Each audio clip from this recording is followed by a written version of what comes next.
Hi, everyone. This is Mary Lurson, Executive Director of the NAMM Foundation, and welcome you to this NAMM Foundation webinar, Music and Social Justice. We're so grateful to have you with us, joining us for the discussion today. We need to start with a bit of housekeeping. As you know, if you've participated with us before, we operate all our events under an antitrust policy, just to remind us that we do not discuss competitive prices or anything relative to controlling price or markets. If you would like detailed information, it's available at namm.org. And yes, we do take this very seriously as we're planning and implementing our programs for you. Also, just a note, though many of you are participating online in professional development, this event is for information, and at this point in time, we are not providing professional development credits, but it's something that we would be considering for the future, so please stay posted about that. So this is the second event we've had in our Music and Social Justice series, with the first one occurring last Friday. And a recording of that is available if you'd like to find it at nammfoundation.org. We started our conversation asking the deep and important question about why are conversations and the topics difficult for us to address, and what transformation do we need to pursue for ourselves personally and also for our organizations. And how do we do this work? And the second in our series, Music and Social Justice, we want to look very carefully through, with the help of some remarkable experts that are with us, to the realities of what's taking place in our education system concerning access and equity during this transformational and a remarkable time of education. So we're very grateful to have with us three remarkable leaders in the field: Dr. Sarah Womack, who's a visual and performing arts coordinator for the Atlantic Public Schools; Dr. Christopher Downing, who's superintendent of the Anaheim Elementary School District; and Dr. Shelby Chipman, director of bands and professor of music at Florida A&M University. So we'll be, and I'd like to invite them to our webinar now. Please join us. And thank you all for being with us. You know, this conversation that we're having in Music and Social Justice is important to all of us as we seek change in the world. And we also engage the power and the profound realities of music as it unifies communities and can engage students in their education. And we wanted to speak to you today really kind of in two parts. The second part is going to get down to some of the things that you're actually doing, you know, kind of the to-dos, the nitty-gritty of some of the realities of this complex work. But I wanted to start out with asking you to help us from the perspective that you have as a leader of these changes, and as a leader who's seeking to implement policies and services and programs that really can guide every child and every family in your community. We hear sort of only at the top tier bandwidth, Wi-Fi, not enough Google Chromebooks and access to internet, and we know this is true. But there are other social, emotional, and access and equity realities that I know you have all faced head on with your communities. So we're really eager to hear from you. And for those of you that are joining us, I invite you to, for the next 10 or 12 minutes, to really consider your roles of leaders and top tier managers in your organizations, or your role as a leader in a school district, as a teacher of students, and what mindset and what incentives or motivation keep us moving in the direction of true access and equity for all students and their families. So I want to do a quick hello, and we're going to start with asking each of you to give us a bit of a background on your current position, how long you've been in your position, some demographics of your school district and who you're serving, and then we'll get into some of the deeper questions. So Dr. Womack, can we start with you from Atlanta? Sure. So I'm Sarah Womack. I'm the arts coordinator for Atlanta Public Schools. My background, I taught elementary music for about 15 years. Have degrees in music ed and instructional leadership. Have served as a past president of the Southern Division of the National Association for Music Education, as well as leadership posts for Alabama Music Educators Association and Georgia MEA as well. So Atlanta Public Schools has about 52,000 students, nearly 90 schools. We have about 73% of our student population that's Black, about 20% that's white, and then the remaining 7% is made up of Hispanic and other ethnicities. We have about 78% of our students that are free and reduced lunch. And I guess now I can just tell you a little bit about what we're doing. We're 100% virtual through October 26th, when we're planning on starting to phase in some of our students with special needs, as well as some of our elementary school students. Right now we're doing all synchronous classes, so it's just like a regular school day, except for we're doing it on Zoom, which provides some challenges. Yes, and students log in and then they participate, and then the parents hear the pounding of the feet upstairs when they're doing a little bit of exercise or jogging in between subjects. Or That's right. right, it's complicated times with such a diversity, genuine, of a huge urban school district. We're really eager to hear about how you've maintained your point of view and as you move through this. Dr. Shelby Chipman from Florida, we'd love to hear a bit about your background and what guided you to this important HBCU campus. Certainly. Thank you very much, Mary. But as mentioned, I'm Shelby Chipman from originally Miami, Florida, where I was born and raised in the inner city of Liberty City. And I attended a high school which was 99% Black, Miami Northwestern High School. And I went on to Florida A&M University, and where I studied music education as well as computer science, and got degrees in those areas. And of course went on to University of Illinois, Champaign-Urbana, got my master's in FSU, Florida State University, that is, where I received my PhD. And my concentration was at-risk students. So I surveyed high school and middle school band directors from throughout the state, random survey of about 500, and received about 270 responses, where I wanted to find out how are they going about educating at-risk students in the different populations throughout the state.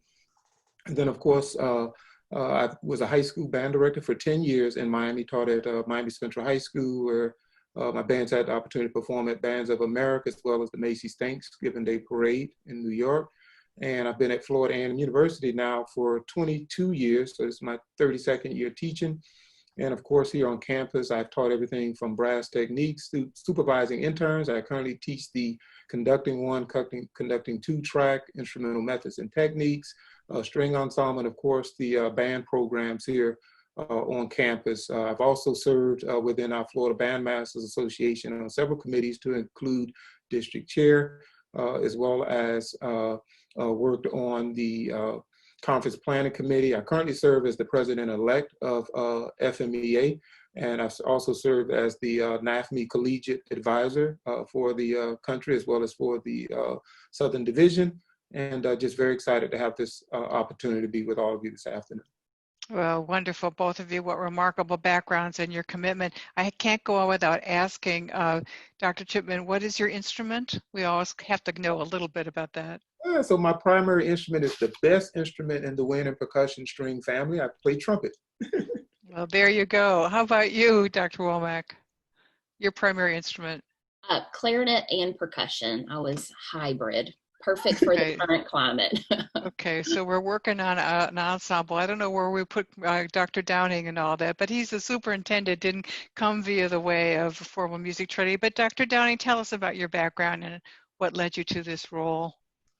Thank you, and good afternoon, everyone. My name is Chris Downing. I'm the proud superintendent of the Anaheim Elementary School District. This is my 3rd year as superintendent of what we call Amazing AESD. We have approximately 16,000 students, about a 92% poverty rate for our children. We're approximately 90% Latin population, and a lot of diversity here in Anaheim as well. Although this is the home of Disneyland, what often surprises people is that in some of our communities, there is a high amount of density, and we have homeless students in one of our schools, we're close to 20% of families identifying themselves as homeless. This is my 32nd year in education. I was formerly with the Los Angeles Unified School District, where I was a regional superintendent and responsible for about 147 schools. When the title Equity and Access was presented to me, I was very honored to participate in this panel, because truly that has been my driving force throughout my years in education, is to make sure that we provide the best for every student that walks through our doors. So I'm really excited to be here this afternoon. I see that some of the amazing staff members from our district are here and some of our community partners. And I look forward to telling all of you a little bit more about Amazing AESD as we progress through this conversation. That's great. And Dr. Downing, I have to ask what instrument you play. Spoons. Right, right. Yes, but as I'm a a lover champion, of music, Mary. as a champion for music education, you are definitely in the band. So yes, thank you so much. Honorary member, thank you. Yes, yes. So we have to again, we're talking about the realities of just the thumbnail of the demographics of the people that you are serving, you know, and where you've come from too, Dr. Chipman, your background and where you've come from, and where the students that you're serving now on your campus, and just the you know, the reality of the data that you shared with us. I want to dig into, you know, conversation about each of you personally, you know, because again, this is how do we take the position for ourselves, and when we lead to the change that we are seeking, and the services and the support we're seeking for our students. You know, knowing that access and equity and inclusion and opportunity were already themes, and then in March we had the reality of that the work just got more intense. And Dr. Chipman, all your students went home, right? And they left campus, where we know many of our college students are finding great renewal and you know, safety and community on campus when they've left their own communities where maybe some of their own circumstances were more difficult. So I guess the question is, you are leaders, you are highly engaged people. What draws and sustain you to this process of creating access and equity? And anyone that wants to start, Dr. Womack, I'm seeing you sort of lean into that question. Would that be good for you? Sure. Well, as you mentioned, you know, equity and access was important to us before COVID. Pre-COVID, that was our focus. Whatever it took for students to be involved in music education, that's what we did. So whether it was providing an instrument, whether it was providing transportation, whether it was providing additional instruction, that's what we did to make sure that every student had access. So that's just continuing in these COVID times. So our community has really come together, provided technology for our students. So we've had about a 97% login rate, which has been great. Primarily the ones that the 3% is pre-K and kindergarten, which, you know, they don't even really know what school is yet. So that, you know, provides a little bit of a challenge. But with, you know, access to food, whether it's in our schools or whether it's our buses delivering food to communities, that's been really important. So primarily and my responsibility in this time, I feel, is student engagement and supporting teachers. Music as SEL is more important now than ever. So any way that we can continue that music making process is the most important. So whether that's providing, you know, technology platforms for teachers to engage students, whether it's connecting to our partners in the community, our partners in our nationwide arts organizations, that's been the most important thing. So we delayed school. Oh, sorry, go ahead. Yeah, so Dr. Womack, you obviously were part of a district-wide with 62,000 students. I hope I'm getting that right. 52,000. I just gave you 10,000 more, but still a lot of students. Yeah. you were committed to this concept way, when school was in regular order, right? Right. This just got extremely more complicated, right? When this, so again, I say, for you personally, what were your deep breath moments when you said, how do I stick to this conviction I have, given the complications of this current time? Yeah, I mean, I think it's just providing support for teachers. They're on the front lines. So whatever I can do to help meet their needs, to make them, to help them be more effective and efficient with students, that was my primary goal. So being in constant communication with them, I think one of them is actually on the call. Brianne is one of our amazing elementary music teachers.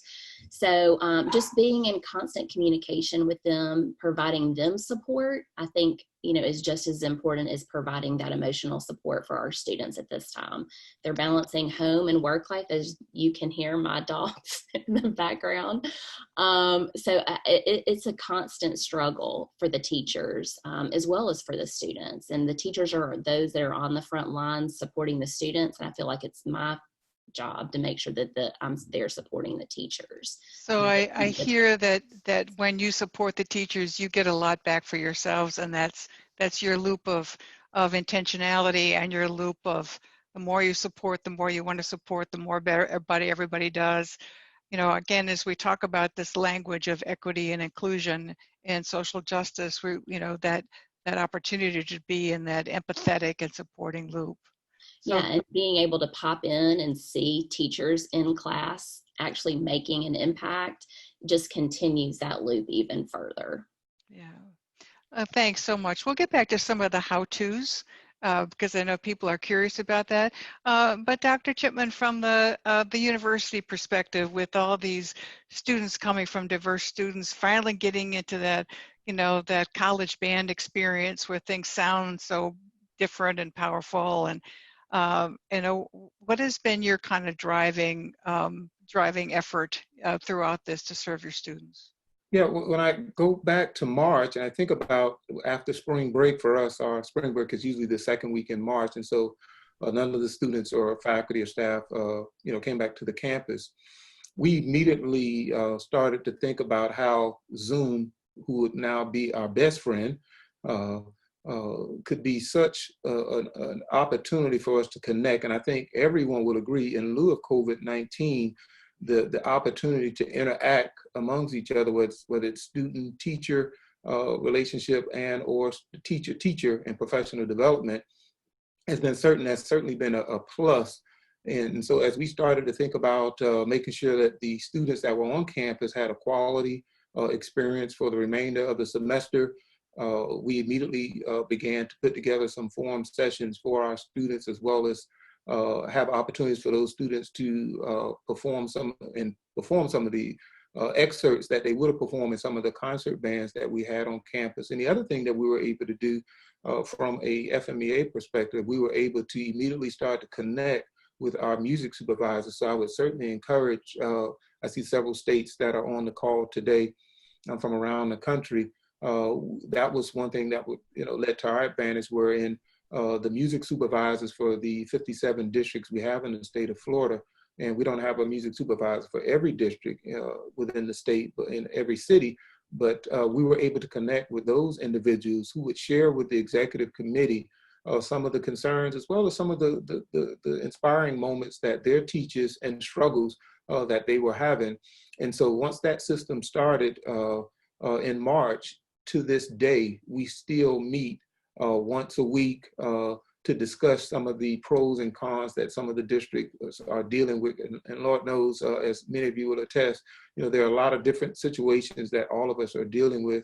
And then of course, on the university level, our student population is right at about 12,000 when we're all in person. Right now, for the most part, we're synchronous. We do have some students that are on campus, like you mentioned, the marching band is on campus here. And so we meet a couple of times a week. And what we have found is, as already been mentioned, when the students are able to express themselves and really become engaged with some of the things that they would like to possibly do, you have a winner. And I think sometimes, this is just one of these times that we have to definitely put the students first, as we should always do, but more importantly, communicate with our students and ask the students, what's going on your home front? What's going on when you leave this campus and when you come back the next day? Because we never know what the students are dealing with emotionally. I mean, some of the students are coming to campus, as we know, and they haven't eaten. I'm talking about college kids as well. I mean, some of them are off campus. Some of them are coming because they're hoping that they score the right SAT score so they can go to an Ivy League school.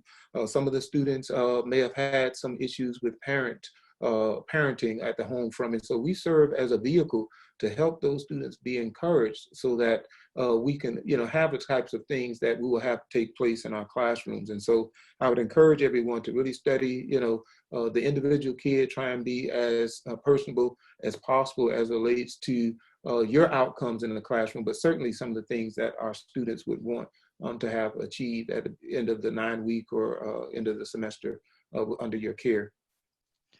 I in the two conversations, both with you, Dr. Womack, and you, Dr. Chipman, it's been very clear the role that empathy and understanding and communication and support plays in your life as you approach this work that you have, and how intentional you are. Right? It's not getting up to make sure maybe that that where you are in the sequence of preparing for the next concert, right? Or is everyone getting ready for the next concert? But really, that intentionality of where every student is right now. Maybe Dr. Downing can tell us your perspective as a leader. We've had the privilege also of being able to stop in every now and then to your community planning meetings, and I know Claire here at NAMM has participated with you in Anaheim. It's been a remarkable thing that you've done to bring everybody together around this complex problem. We'd love to hear a little bit more about that. Certainly. Well, fortunately, in our district, we've always prioritized technology. And when we went to distance learning in March, we were able to make sure that every student in our district had access to a Chromebook. Within our community, many of our families didn't initially have access to technology and the internet. So our district has been able to distribute over 4,000 Wi-Fi hotspots to families in desperate need of connecting to instruction. Our focus continues to be on supporting the whole child. And I'm proud that we are even doing Wellness Wednesdays, where families can tune in and have some mindfulness activities just to keep everyone on an even keel during this difficult time. When you talk about working with our community, the data in Orange County as a whole is improving, but in Anaheim, our numbers have remained higher than the rest of Orange County, except for a city called Santa Ana. So we have continued to have parent meetings with our stakeholders, and I'm proud. When we do Google Meets, we reach the capacity of 250. We've had to start streaming our meetings onto YouTube simultaneously so people can participate. We have a reopening committee that consists of 140 stakeholders. That's parents, teachers, administrators, community members. And I see Dave Jewell from Yamaha is joining us as well. And NAMM is represented on our committee. So we've tried to continue to the best of our ability to support our students and our family. But this is such a difficult time. And the other panel members have sort of spoken about some of the obstacles that we experience. In our district, we're also fortunate to have psychologists and counselors, and I'm pleased that we've even continued to provide virtual music. So our music teachers for our TK through 4th grade students are still supporting students in classes weekly with about 30 minutes of music instruction. And for our 5th and 6th graders, about 45 minutes per week. If we were in person, we have one of the, I think it's a very unique program where our 5th and 6th graders learn how to play up to 6 different instruments. And we've been fortunate to be recognized as a NAMM Best Community of Music for 2019 and 20 because of the outstanding music teachers in our district. We're also joined this afternoon by Mark Anderson, who is our music coordinator, as well as Phil Villalobos and Christina Flynn. And I just want to thank you because although we are supporting students virtually, you're keeping music on the forefront and in their hearts and minds. And music has such a healing quality to it. When we can continue to address the needs of our students and give them that outlet, I think it's the best that we can do during this difficult time to support our students and our families. Thank you so much, Dr. Downing. I hope all of you are taking mental notes as I am having a conversation a little bit with myself as I'm experiencing the words and the stories and the descriptions coming from our 3 panelists. And I think I would say I have great admiration for the 3 of you in your roles. Your roles are quite intense at this moment, and you're holding with grace and intentionality and really deep commitment to service. And I want to just ask a question also. Someone has described that we are really having 2 simultaneous public health crises. The first one is, of course, our COVID-19 pandemic and the reality of this happening across our world. The other one is the reality for our communities of our social justice and our racial justice situation. The civic unrest that children and their families are experiencing. I think the question is how in your individual environments have you been able to have conversations with your community to maybe create a shared understanding or a shared expression of what this time also means relative to the civic unrest, the actions of Black Lives Matter, the reactions to some of the things that are happening in our cities. Who would like to start with that? Sorry, I'm giving you one of those questions that was not on the agenda. So, Dr. Downing, would you Yes, like to I'd like start? to start, Mary. Okay. I'm very pleased that our Board of Education in the past months have passed resolutions on culturally responsiveness as well as Black Lives Matter. And although we're operating under a virtual format, we're in the process of forming a task force where we'll be working with our stakeholders to have these important conversations to make sure that our curriculum is reflective of the diversity that's here in our community.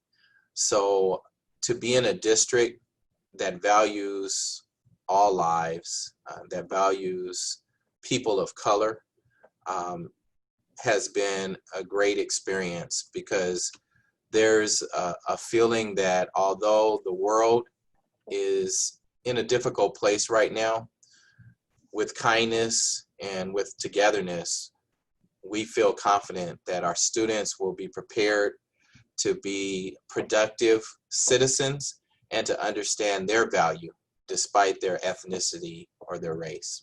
So thank you. So you had this conversation at the school board level as Yes. part.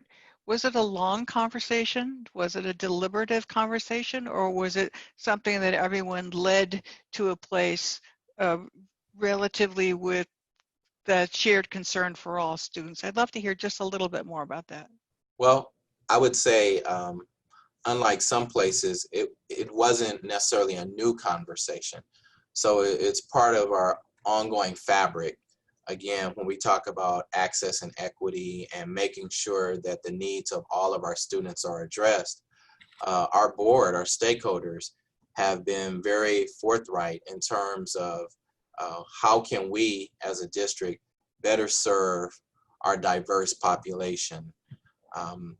We do programs and we're an elementary district, but just to give you an example, when it came to the opportunity for our students to be bilingual and biliterate, our board supported a dual language program at every one of our schools.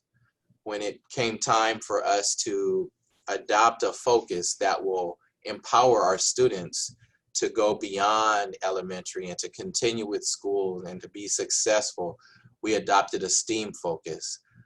We have a partnership with so many great organizations that are out there to help us have these conversations, but again, to help us address the needs here in our community.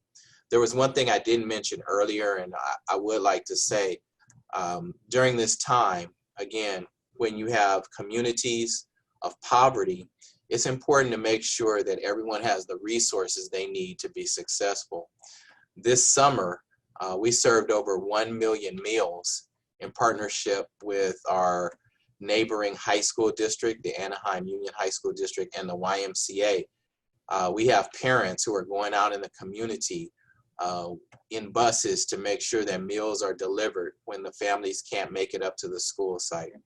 So the city of Anaheim is one that understands the need for us to have these real conversations about how we can all live together and how we can work in unison to improve our community and the world as a whole. So thank you. Thank you so much. I think what you're saying, the city of Anaheim has worked hard to be the community, is working hard to be the community. Dr. Chipman, I'd love to hear more about, again, how your precious college band students that are coming together from many places. Again, the second level of our public health crisis with our racial justice. Have you been able to come together with students to have conversations and how is that? What's been the course or what you've learned from your students as well? Yeah, thank you for that. And so we have, if I could first mention, within our state association, have had several sessions as related to the social injustices within our component groups. And so a lot of what we do here in Florida, at least within the MEA, is kind of driven by the component areas. And so I would say from our panhandle up in Pensacola all the way down to Key West, just like California and Georgia as well, we have a very diverse state. And so we have made a conscientious effort over the years, particularly in the last years, to make sure that our board is very balanced so that we're meeting the needs of all the backgrounds of individuals within our state association. And it has done wonders for participation within our MEA association, as well as the type of sessions and clinics that we have to include diversity in music education theme that we had a couple of years ago. And of course, now our theme is musical excellence, and I'll be taking over next year. And my theme will be centered around multicultural perspectives in music and where we are now. And when I think about our university, to your question, our students it was amazing because after the George Floyd situation, and we all know the story there and how tragic that was, and beyond all of the situations that have come up, it was interesting. I went out to a march at our state capitol here in Tallahassee, and I looked up, unbeknown to me, and there were about 15 other marching band students there. And it was nothing that I organized, but it was this was just so important. And so we gathered in a circle and said a little prayer with each other. And lo and behold, we came back to the campus, although we were still continuing to operate virtually. That established a call, or two actually, that led to the students and our band staff being able to talk about, what the students are feeling. And in a lot of ways, you learn a whole lot from the students when they have seen something that's done that's on that level that they know it just makes absolutely no sense, and wondering would they be the next person. And we all have seen some of the stories that have come about and heard some of the testimonies that have been given by students and parents. I have a son that's here at A&M in his last year in the business school, and I'm just wondering, man, you just you have to talk to our kids because they're afraid. But at the same time, they realize that there is hope because there are so many people that realize this has to stop. And so just to hear the testimonies from our students and listen to them, the perspectives that they had was truly amazing. And in addition to that, our university has had several forums here for our students as they came back to the campus. And of course, we're right up the street, about 6-8 blocks from Florida State University. And they're doing the same. So throughout our state, and particularly on our university campuses where you have a lot of students between the ages of say 18 and 24, they are being educated quite a bit.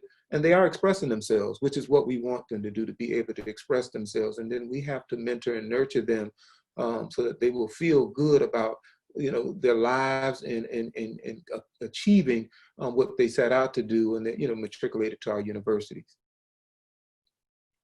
Again, I want to say I hope our audience and our folks that are joining us are taking this in and realizing that this this empowerment that you are all expressing, the actions that you are all expressing, is kind of the essence of this intentionality around leadership. So you met with students kind of haphazardly or by coincidence, and you turned that into a way to support them and a way to understand them better.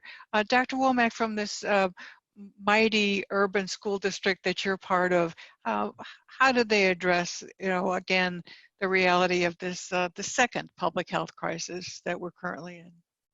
Yeah, in the midst of all the professional learning that we've done with, digital platforms and ways to reach students, we did have some anti-bias and cultural responsive training for our teachers, where, we prompted them to really be reflective about their curriculum and what they were presenting to students. So are you just presenting dead white guys, or, or are you, presenting experts and artists that are reflective of our student population? And then we went further to address, some ideas about how we could use the arts as a platform, to move the conversation forward. How can we make things better through the arts? And that's been the history, right? The arts have really been a catalyst for change in the country. So we want our students to be that change through the arts. So that's really, was our focus, along with, how to teach kids in a digital platform. Yeah, that's good. That's wonderful. Well, we're running with the wonderful conversation, and I hope you've all enjoyed it as much as I've had. We want to get to our breakouts, but I want to go and if you haven't mentioned it already, to each of you, can you give one thing that you have implemented on the technology side? Maybe like how are you? Some idea starters. How are you managing student attendance and check-ins, for instance? Dr. Womack, you want to answer that? Yeah, not necessarily on, student attendance, because I feel like the student engagement part is the driver for student attendance. So if kids are excited and interested in what's happening, then they're going to log on. So one thing that we've done to really engage students is started an IEPS collab project where artists across the country are struggling. Theaters are closed, there's no performances going on. So we've connected musicians in the community to our teachers and students. And so instead of just seeing the teacher's face on the screen, the students are engaged because they're seeing a musician from the Atlanta Symphony Orchestra give a master class, or a local band that's doing a songwriting residency with our 5th graders. So really connecting to practicing artists, because they're not working. And our students need to be engaged. So really connecting with our community organizations has been important. And our national partners too. So Chiho is on here from Save the Music. So just being able to hear what's going on in other districts and across the country has really been helpful in that. And I think actually the idea came from one of their calls with the districts coordinators from around the country. So wow, yeah, there's been more interaction and more sharing and more enrichment for all of us. We are all learning really fast, right? And so Dr. Downing, I want to ask you, how do you think this virtual time of learning is going to bridge to the day when they're all running into all of those schools in Anaheim again? How is it, you know, and you've made the huge commitment for all this technology, and you're already you know, there's a, you were kind of in a more ready, set, go mode for this, but how is this going to change learning when we're all back in school again? Well, I think just like in life, we're so grateful right now and miss the small things, right? The interactions, the opportunity to talk with our friends in person. So I would anticipate as our families and our students begin to come back to school, there will be such joy to actually see their teacher and be able to interact and be in the same room with them, and to see friends that maybe our students haven't seen in person in 9 months. So I think when we get back to in person, technology will still continue to play a huge role. Probably like every other district, we're going to return with a hybrid model where half the students will be in class and the other half will still support distance learning on selected days. But we know the in-person and the engagement with each other is going to be what moves us forward, not only as a school district, but as a country, as a world, right? And as a parent as well, to see the effects of your children having to participate in, you know, this pace sometimes of, you know, trying to learn, trying to understand, wondering whether to ask questions or not, or it's difficult. It's difficult for everyone. So I know I speak for all of us. We look forward to the day when we can sit across from each other, 6 feet, of course, at this time, but just engage with each other in real life conversations. Yeah, what a concept, right? But we will meet again. Thank you so much. And Dr. Chipman, if you could wrap us up on this section, you do have a marching band meeting, I would assume with social distancing and some protocols in place. It must be one of the few large groups that's meeting on campus, maybe the football team too, right? Or tell us, how are your students doing? That's my question. You're absolutely 1,000% correct.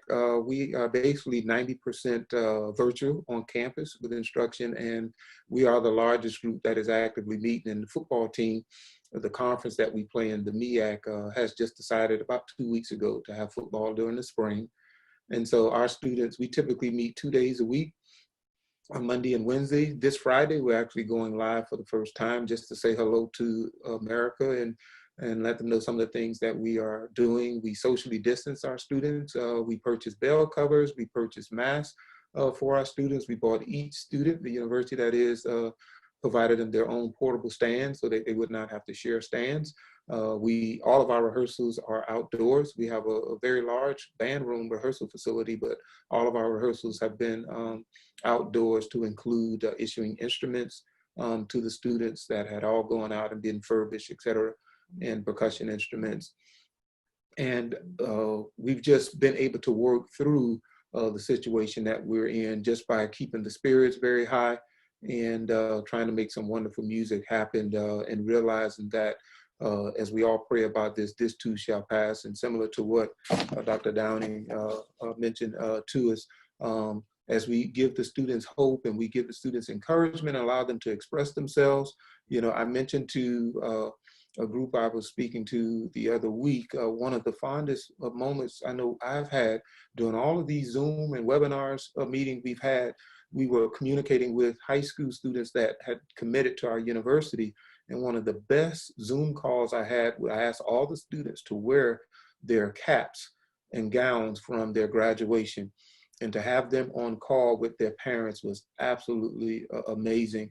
And of course, now some of them, of course, are here in school. And of course, we've had a very successful band camp that our officers and leaders were also able to participate with. So we've been having great sessions this fall semester. And of course, after the Thanksgiving break, like many of the schools across the country, we will all be virtual at that time. So they'll go argue with their parents. Well, thank you so much. I think we've gone a little bit over with our conversation, but I couldn't resist. You're also inspiring, and I hope again all folks in our audience have taken away those, the essence of empathy, the essence of determination, the essence of resilience, the essence of I'm going to get this done, I'm going to figure this out, I'm going to keep my eye on what matters, and the role of intentional leadership through this time and before this time and after this time. So we hope we will stay with this. I think we'll shorten our breakout group since our numbers have gotten a little small, which is fairly typical for this time. But we're going to go into some breakout groups as we'd love to have you, and you'll have a chance to interact with some of the panelists directly. In the Google box now, there is a link to a Google document, and that Google document will allow you to take notes for each of your breakout groups. So you can simply find, if you're in breakout group 1 or 2 or 3, you can find a slide that you could put notes on. And all of us, when we have this document open in front of us, are able to see this document fill up. So it's just kind of an interesting tool. So when you go into your breakout group, we've got a couple of things we'd love you to talk about. And that the topic for the breakout group is basically to share how you've implemented music education in an online learning environment, and do you have any tips? I think we've gotten a couple of great tips today. And also what are you doing or hope to do within your organization, be it a business or a school, to level the playing field and make meaningful connections with parents and students? That level the playing field means inclusion, equity, opportunity, so many of the things that we've heard our panelists talk about today. So I think we'll if the team agrees, we'll shorten this a little bit. You've got the Google Docs in your link in the chat. You can open that. That will be on your own computer at the same time that you are jumping into a breakout room. And why don't we call our breakout room for 10 minutes fast, and I'll send you out to breakouts. Have fun.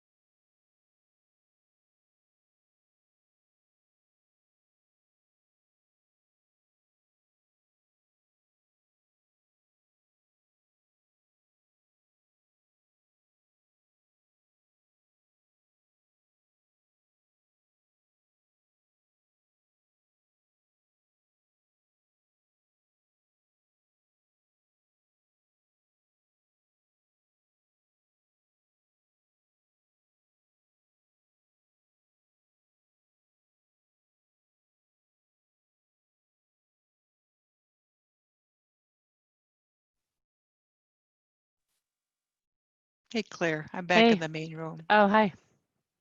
You don't want Well, to be in a group? No, I Okay. think I kind of stifle it a little bit, I think. Oh, okay. They're good. They're good. Let them. This is pretty great. Amazing. Yeah, we've got some great comments in the chat along the way. Yeah, I'm copying and pasting them in for Jessica for quotes. Yeah. Isn't this just miraculous? And we know some people went off to have East Coast supper. It's sundown here in New York, and that's completely understandable. So we're going to do a quick. Is there anyone that's dying to report out for their group? Just raise your hand, and jump in and report out. Something that was really inspirational, revolutionary. Anybody want to report out from their group? Was it a good discussion? Yes or no? Did you enjoy the discussion? Well, that's good. So now, is there anything anyone would like to report out from their group? Or was just having this, all right, Pamela, there you go. Okay, so I am inspired by all of it, by just having the platform that we have right now to hear from so many other perspectives, and to hear what you all have to say.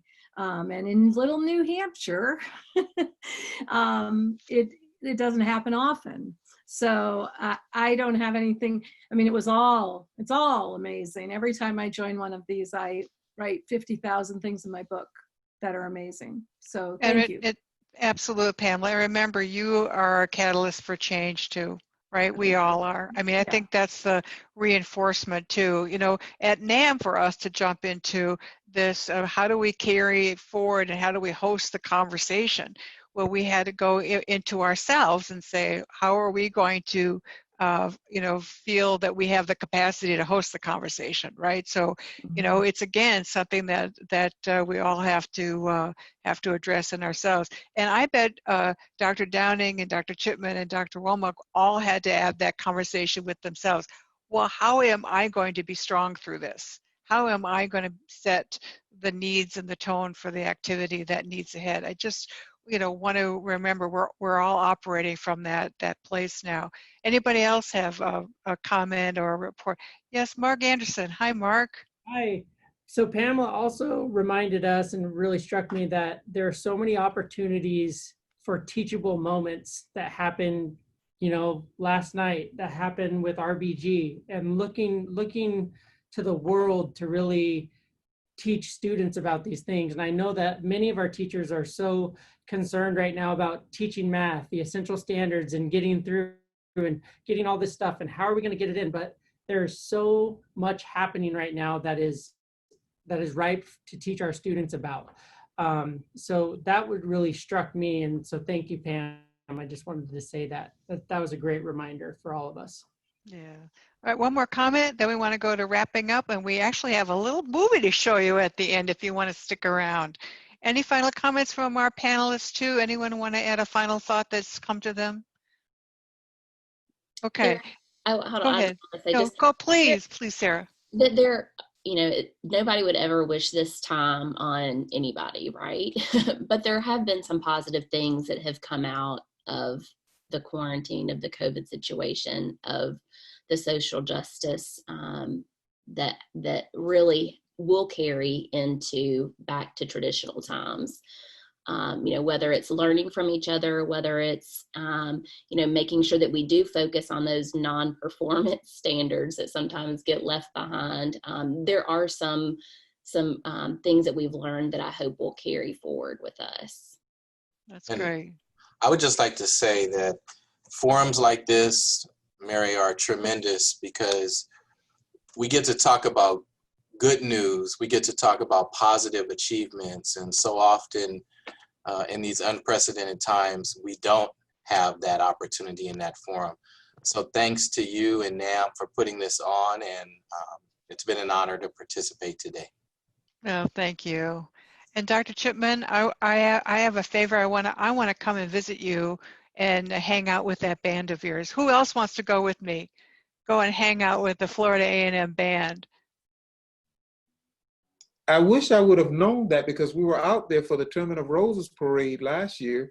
And so we were there for like a week, and it was a fabulous time. And we spent some time in Anaheim and Malibu and LA. It was great, but certainly we would love to have you here in Florida. Yep. I think we need to have equity and diversity training in Florida, Texas A&M. So Florida A&M. What did I say? I said the enemy, Texas A&M. So anyway, I want to just, what's coming up next here at the NAMM Foundation?